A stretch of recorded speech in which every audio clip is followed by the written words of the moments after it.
लेकिन उससे भी बड़ा कोई मंत्र है जो जीवन को आनंद देता है, खुशियां देता है। आज उस मंत्र की मैं यहां पर आपसे चर्चा करूंगा। मान्यवर, नमोकार भी महामंत्र है, गायत्री भी महामंत्र है, और इन मंत्रों में भी महामंत्र यदि कोई है तो प्रेम जीवन का महामंत्र हुआ करता है। और जहां तक मैं सोचता हूं कि यदि गायत्री मंत्र के भीतर से प्रेम को हटा दिया जाए, नमोकार मंत्र के भीतर से यदि प्रेम को हटा दिया जाए, तो मंत्र भी जीवन का कोई कायाकल्प नहीं कर सकते हैं। और यदि एक छोटे से मंत्र में भी प्रेम मिला दिया जाए तो छोटा सा मंत्र भी महामंत्र का काम किया। प्रेम बिना जग सूना, ध्यान रखना। प्रेम नहीं तो कुछ नहीं।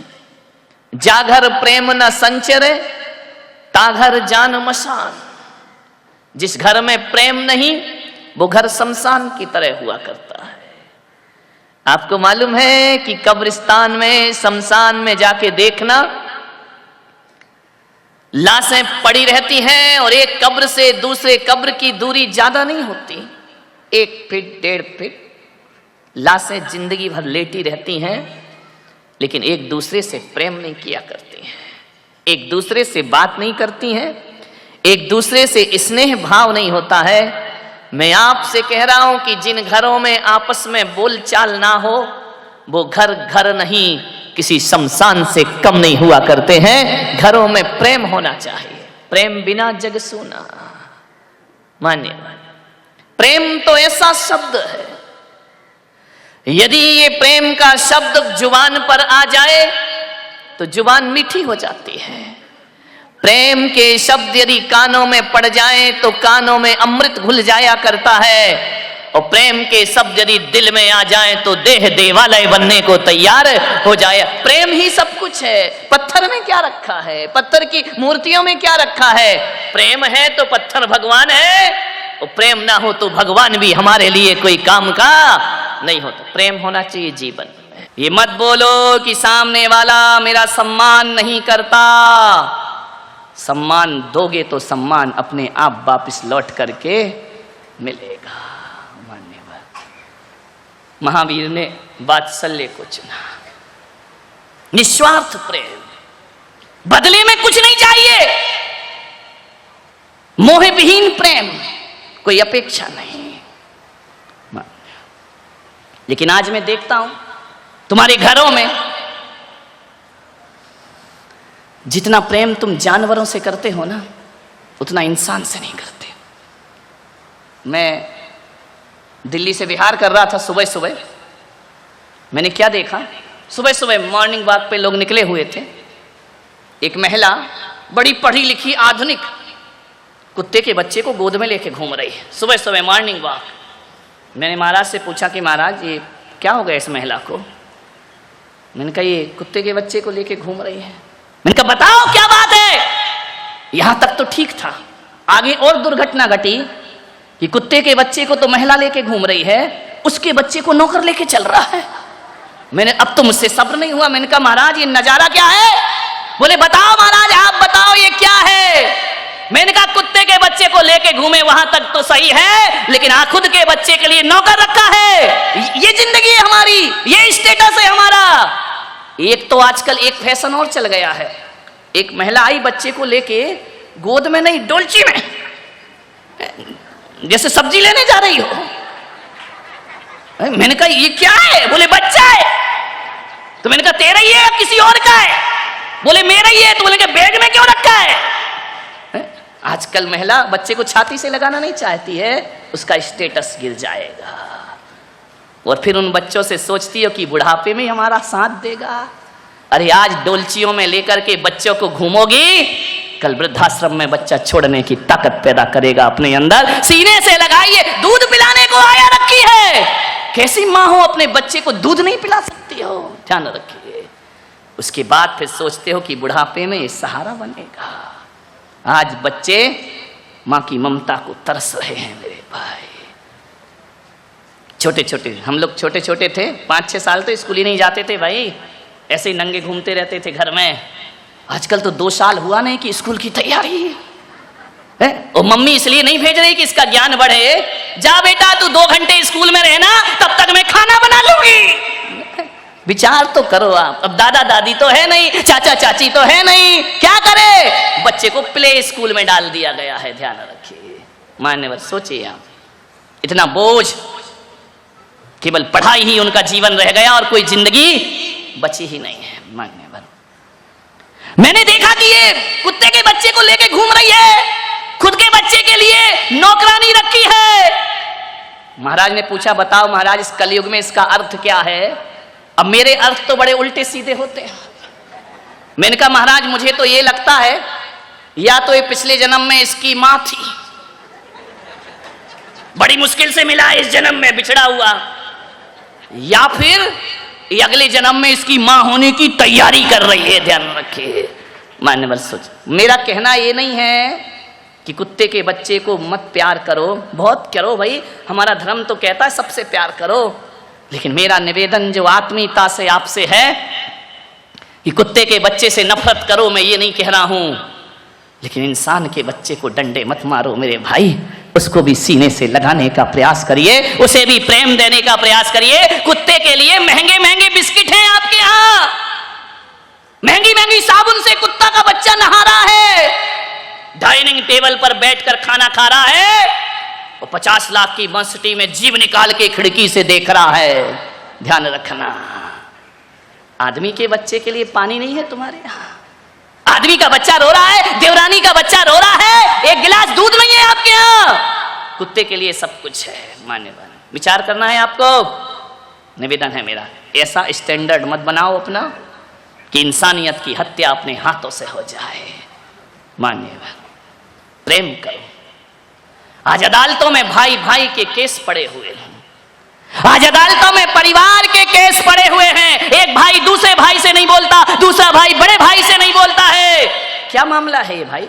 कैसे इंसान है हम? एक दूसरे को अदालत में घसीट रहे हैं चंद मिट्टी के ठीकरों के लिए। मान्यवर, मेरा आपसे निवेदन है, छोटी सी जिंदगी है, तकरार किस लिए? छोटी सी जिंदगी है, तकरार किस लिए? रहते हो दिलों में फिर दीवार किस लिए खड़ी? छोटी छोटी दीवारें खड़ी कर लेते हैं।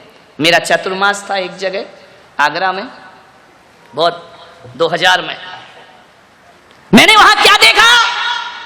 संवत्सरी का पर्व आया, सभी गले मिल रहे हैं क्षमावाणी पर, एक दूसरे से मिच्छामि दुक्कडम बोल रहे हैं। हजारों लोग उस सभा में मौजूद थे। मैंने कहा कि जिसकी जिससे अनबोला हो, जिससे जिसकी बोलचाल ना हो, आज गले मिलो और क्षमा मांगो, मिच्छामि दुक्कडम बोलो। बाहरी तुम्हारी क्षमावाणी, आदमी गले भी मिलता है तो पहचान पहचान के मिलता है, जिससे लड़ाई है उसकी तरफ तो देखता भी नहीं है, कट के निकल जाता है।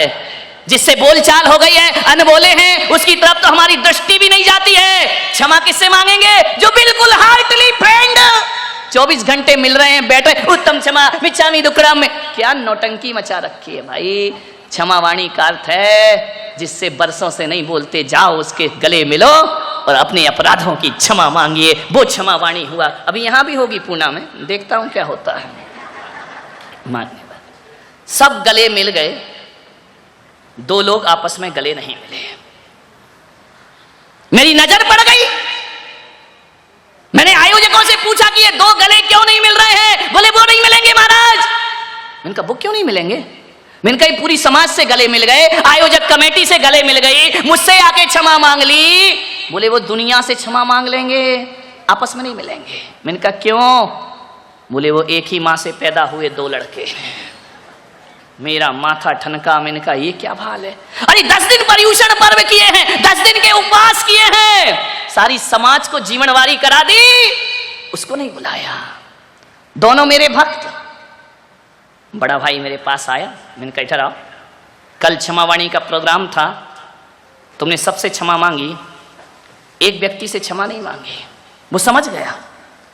बोले महाराज आपको तो पता होगा, हम दोनों भाई हैं, 7 साल से नहीं बोलते हैं, हमारे घरों में शादी में आना जाना भी बंद है, हम लोग जय जिनेंद्र भी नहीं करते हैं, और कोशिश ये रहती है कि जहां छोटा भाई का मकान है वहां से मुझे गुजरना भी ना पड़े। मैंने कहा जैन होके इतनी दुश्मनी रखते हो? बोले महाराज अब है तो है, हम कुछ नहीं कर सकते। मैंने कहा मेरा एक कहना मानोगे? बोले महाराज सब कुछ मानेंगे, ये मत बोलना कि मैं उससे क्षमा मांगू जाके। कहना सब मानूंगा। मैंने कहा तू मेरा भक्त है? बोले पूरा कट्टर भक्त हूं, लेकिन ये मत कहना कि मैं उससे जाके क्षमा मांगू। 7 साल हो गए महाराज। बाहरे नादानो, इस लड़ाई को अपना गर्व समझते हो, गौरव समझते हो। मैंने कहा मैं तुझसे क्षमा मांगने का बिल्कुल नहीं कहूंगा। बोले फिर तो तुम जो कहोगे वो मैं करूंगा, क्षमा नहीं मांगूंगा। मैंने कहा गजब। मैंने कहा एक काम कर, अभी पर्युषण पर्व समाप्त हुए हैं, तू उसके घर जाना। बोले महाराज देखो फिर वही बात, घर जाना ये मत कराइए प्लीज, जो कुछ कहना वो कर दीजिए। मैंने कहा नहीं, तू क्षमा मत मांगना, उसके घर जाना, जाकर के इतना बोलना कि मेरे भाई पूरी समाज का जीवन हो गया, तू भी मेरे घर भोजन करने को आ। बोले महाराज थोड़ी बहुत मेरी इज्जत बची है, बोर तुम मिट्टी में मिलवा दोगे। मैंने कहा क्यों? बोले मैं जाऊंगा तो आने वाला नहीं, वो नहीं आएगा। मैंने कहा आएगा। बोले नहीं आएगा महाराज, मैं कहता हूं 7 साल से, आप तो अभी 2 महीने आए हुए हैं, मैं 7 साल से जानता हूं वो नहीं आने। मैंने कहा देख तू मेरे कहने से चला जा, जब तुझे भेजना मेरा काम है तो उसे घर भेजना भी मेरा काम होगा। मैंने कहा एक बात बता भाई, 7 साल से तुम दोनों भाई नहीं बोलते, कभी मन हुआ कि बोल लें? आंख भर आई उसकी। मन तो बहुत होता है महाराज, लेकिन बात यहां अटक जाती है कि मैं क्यों बोलूं, गलती तो उसकी है। दुश्मनी का सफर ज्यादा लंबा नहीं होता। कई बार मन होता है कि जाके अपने भाई से मिल लूं, परोपकार करता हूं, लाखों का दान करता हूं, लेकिन बात अटक जाती है कि गलती उसकी है, गलती मेरी। और वो छोटा भी यही सोचता है कि बोलने का मन तो मेरा भी है, लेकिन मैं कैसे बोलूं। मैंने कहा एक काम कर, तू चला जा, माफी मत मांगना, सॉरी मत बोलना, बिल्कुल मत बोलना, तुझे कसम है। हाँ बोले तब तो ठीक है, लेकिन महाराज यदि वो नहीं आया ना तो इसके जिम्मेदार आप होगे। मैंने कहा मैं केस हाथ में लेता हूं। अब ले लिया तो ले लिया, अब क्या करें, अब सुधारना है। साधु तो उल्टी खोपड़ी का होता है, ठान ले कि सुधारना है तो फिर सुधार नहीं है। मैंने कहा जा उसके घर में। वो गया, बड़े दबे दबे से, भारी भारी पांव से, एक एक पांव ऐसे उठा रहा है जैसे 10-10 किलो के पत्थर बांध दिए गए हों। छोटा भाई लॉन में बैठ के अखबार पढ़ रहा, बड़ा भाई कोठी में गया। पैसे वाले लोग लॉन में बैठकर अखबार पढ़ रहा है। जैसे ही बड़ा भाई पहुंचा, उसने अखबार में से देखा, फिर यूं पढ़ने लगा। बड़ा भाई गया, बाजू में खड़ा हो गया। उसने कहा यार अब तो छाती पे ही खड़ा हो गया आके। उसने अखबार हटाया, निगाह बड़े भाई पर गई, शब्द मौन है, ना बड़ा कुछ बोल पा रहा, ना छोटा कुछ बोल पा रहा। 2 मिनट का सन्नाटा कि 7 साल जिनने एक दूसरे की गली काट करके जिए हैं, आज ये यहां कैसे आ गया? और वो बड़ा वाला सोच रहा मैं इससे क्या बोलूं। दोनों खड़े हैं असमंजस में। छोटा कुर्सी से उठा, बड़े ने कहा देख महाराज ने भेजा है, रस्सी जल जाएगी, अकड़ नहीं जाएगी, ध्यान रख। मैं नहीं आया हूं, महाराज ने भेजा है। छोटे ने कहा क्यों भेजा है? बोले बताऊं, ये महाराज का आदेश है। बोले क्या आदेश है? कल तेरे पूरे परिवार का भोजन मेरे घर में होगा। इतना सुना छोटा भाई कुर्सी से उठा और भाई के चरणों में गिर गया। बोले मैं जरूर आऊंगा भैया तेरे घर भोजन करने, तुमने मुझे बुलाया है। गिर गया, भाई ने उठाया, गले से लगाया।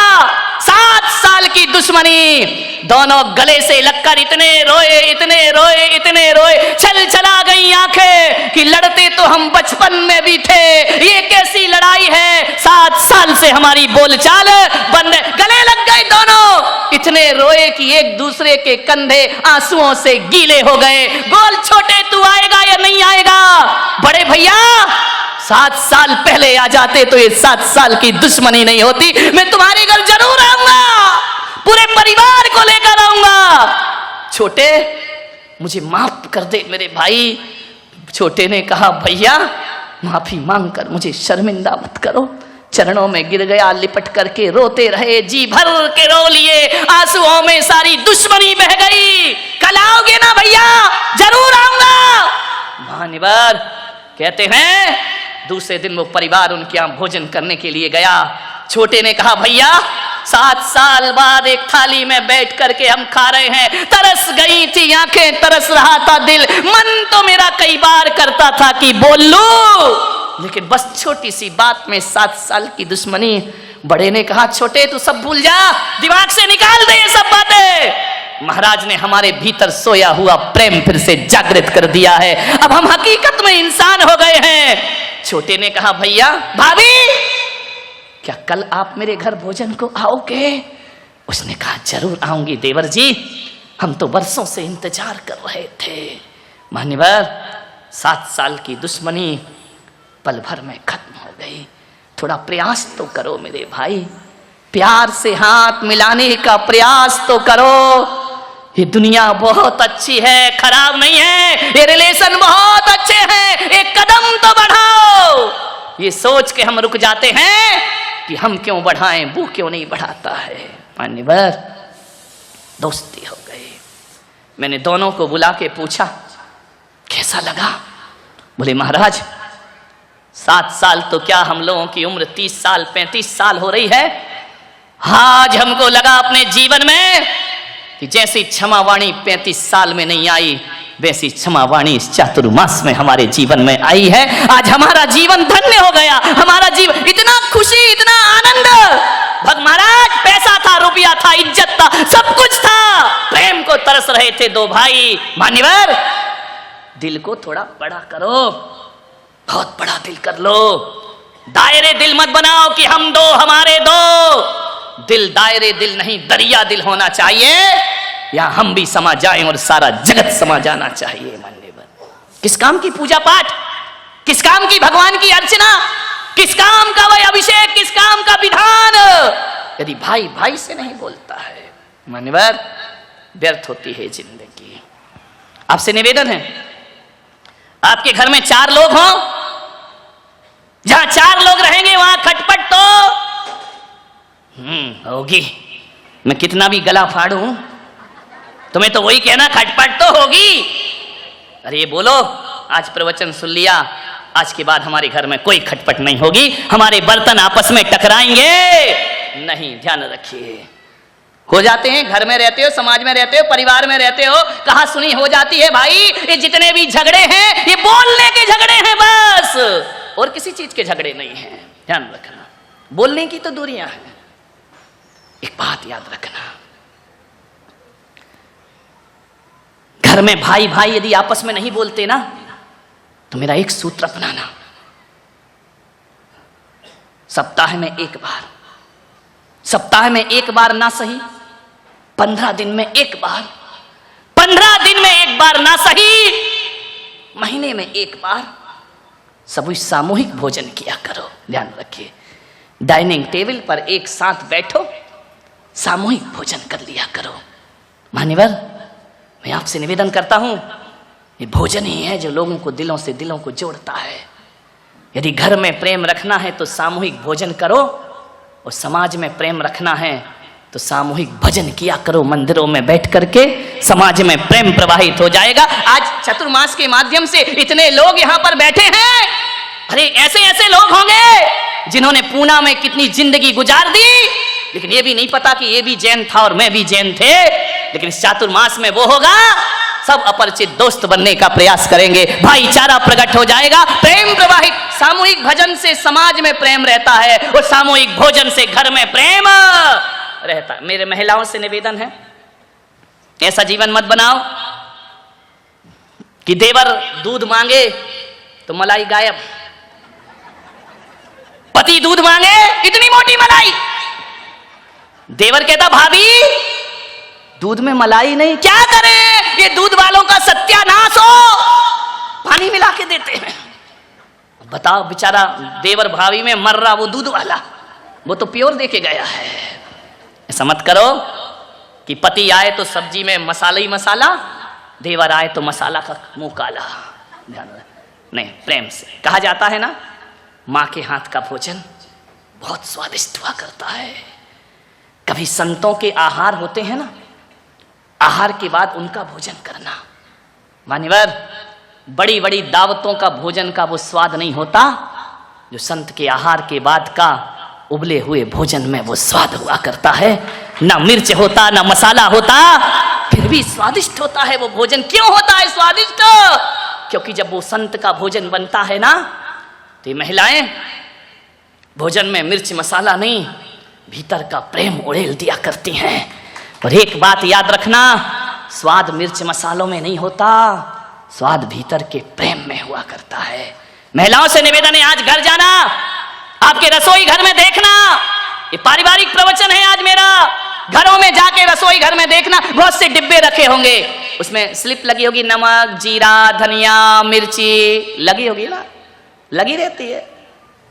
एक डिब्बा और ले जाना आज ज्ञान गंगा के बाद अपने घर में, खाली रखना, कुछ मत भरना उसमें, गरम मसाला, मिर्च, नमक कुछ नहीं भरना। उसमें एक लिस्ट चिपका देना, उसमें लिखा हो प्रेम। ध्यान रखना। नारायण कृष्ण हस्तिनापुर पहुंचे, पीतांबर वस्त्र धारण किए, मोर मुकुट लगाए, मुरली हाथ में लिए, सुदर्शन चक्र रथ पे सवार नारायण हस्तिनापुर पहुंच रहे हैं। हस्तिनापुर की गलियों में, हस्तिनापुर की बीथियों में बहुत स्वागत हुआ नारायण कृष्ण का। पुष्प वृष्टि हो रही है, गुलाब जल से रास्तों को शुद्ध किया गया है। नारायण पधार रहे हैं, रथ में बैठे नारायण चले। क्या देखते, हजारों लोग हाथ जोड़ के खड़े हैं, नारायण हस्तिनापुर में आपका स्वागत है।